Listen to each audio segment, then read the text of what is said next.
So John Tory joins us right now. Always interesting to get your take on this. First of all, we called you, what, 10 minutes ago? And is this how you sleep? Are these your pajamas? Yes, okay. I sleep this way. Have you any further questions? Yeah, because all my questions early. have to revolve around Ford. Yeah.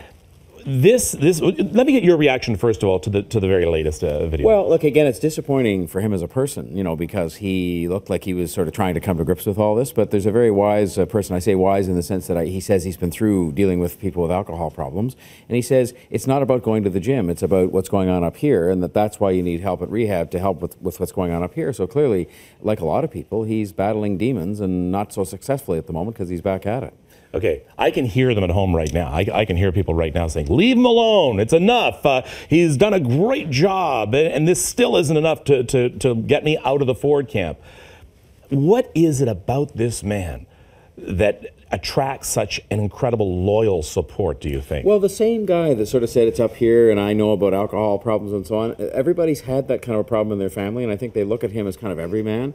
They also know that he stood in there on some of the tax and spend type things, and they like that in the sense that they want somebody to be accountable for what's going on in government. So I think there's a group, and I think it's about 20% hanging in there with him. I heard on my radio show yesterday that it was starting to melt a little bit, but not entirely by any means. I mean, there were some people saying, okay, I've had enough now, because he sort of said he was going to clean up his act and didn't. Most people, I think, believe very strongly, as I do, you have to clean up your act in that regard. You can't have those kinds of episodes going on when you are the mayor. We can't have that happening with the city's reputation. It's distracting from carrying on business, so they know it has to be fixed. So I think there was a group that were disappointed, but there's another group that are hanging right in there, and who's to explain it? It's politics.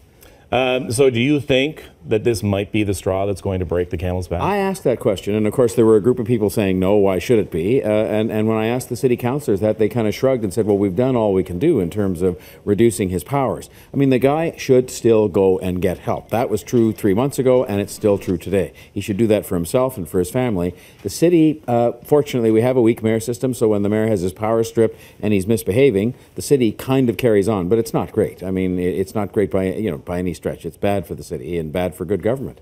Okay, if you agree or disagree with John Tory, you know what? Call him later on today. News Talk 1010. I think they might have a few opinions for you.